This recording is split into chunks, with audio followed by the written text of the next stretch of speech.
China's bold move towards renewable energy leaves Saudi Arabia and Russia shaken. Here's why.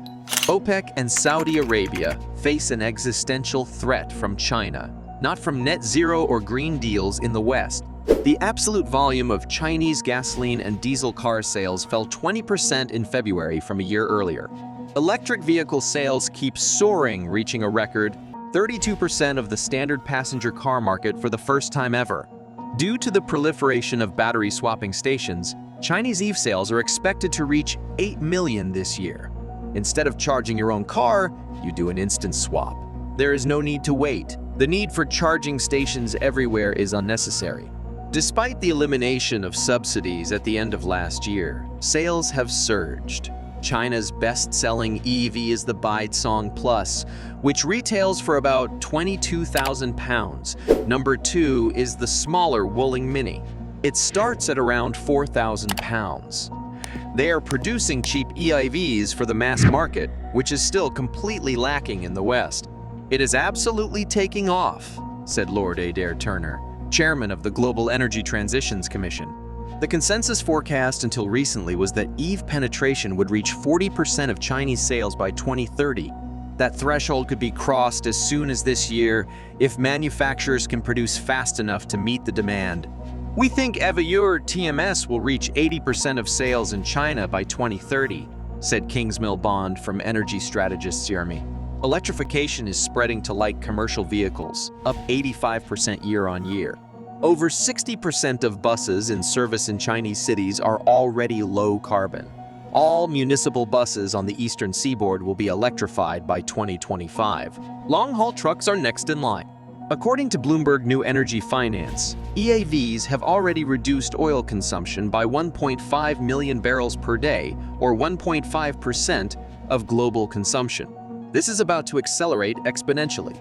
China's demand for oil is suddenly going to start falling. Half of China's total car fleet could be electric by 2030. If you add up the numbers, that could subtract several million barrels of oil a day, said Lord Turner. China's high-speed rail network means that there won't be so much internal aviation either. Oil use per capita is never going to be anything close to American levels, he said. OPEC maintains the fiction that oil demand will keep booming until the middle of the century, but this is based on the obsolete premise that Asia's rising middle class will more than compensate for declining imports in Europe and America. Whatever they say in public, the Saudis know the game is up. They can see that the world's largest car market for petrol cars is going to collapse, said Rami's Mr. Bond. For the last 40 years, the Saudis have acted as Federal Reserve of the global oil market, working closely with the US and Europe to maintain stability. They would restrain OPEC hotheads from pushing prices too high at critical moments, knowing that this would backfire by accelerating the switch to rival technologies. It has abandoned this role as market regulator under Crown Prince Mohammed bin Salman. The strategy today is to extract as much money as possible from crude reserves before the window shuts forever, deliberately forcing prices higher to exploit captive demand for legacy transport.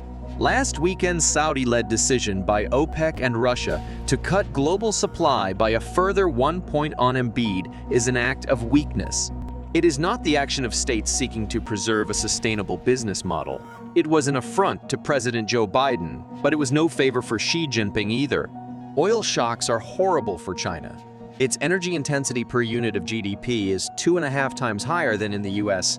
The United States is largely self-sufficient in crude oil. China imports 10.8 million barrels per day, the most in the world.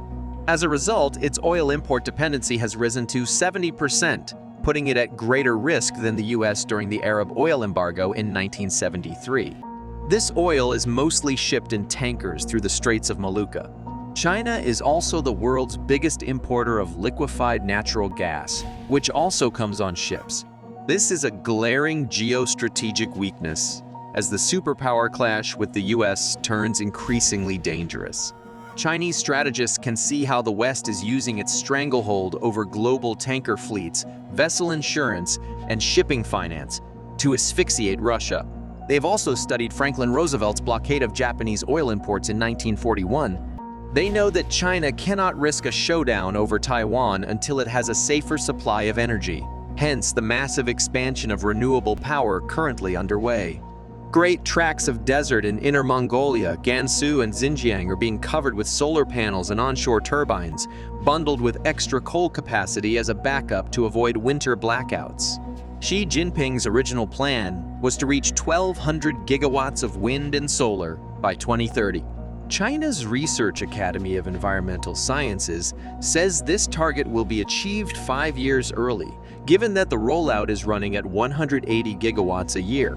This compares to total installed capacity of 33 gigawatts in France, 42 gigawatts in the UK, and 240 gigawatts in the US since the start of the Green Era.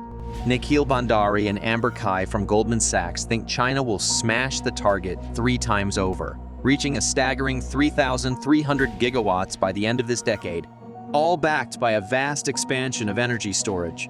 They estimate that the county could have its total energy imports by the early 2040s. This would require $2.2 trillion of investments. But that should not be understood as a cost.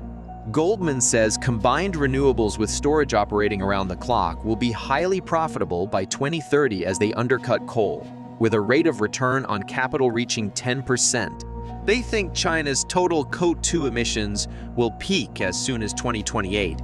China is not doing this as a favor to the West.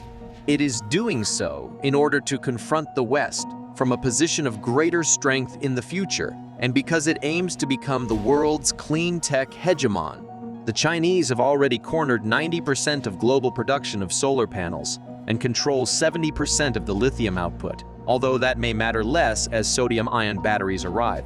One can be too cynical about China's motives. Xi Jinping was an environmental crusader 20 years ago as Zhejiang Party chief. He was a pioneer of the radical Green GDP campaign in 2004, which called on local governments to subtract ecological damage from the raw GDP figures. He knows that China is more immediately vulnerable to climate change than the US or Europe. Chinese scientists say the Himalayan glaciers or the third pole Ur are melting even faster than previously thought. They will shrink by 2/3 over the course of this century under current warming trends, exposing China's ancient river systems to the annual devastation of spring floods followed by summer droughts. So yes, China has to act. China's green leap forward is a nightmare for big oil. It is compelling America and Europe to respond in kind, causing a step change in the arms race for clean tech ascendancy.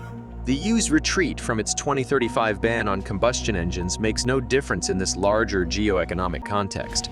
The permitted e-fuels, made from green hydrogen, are too wasteful and expensive to have any commercial relevance.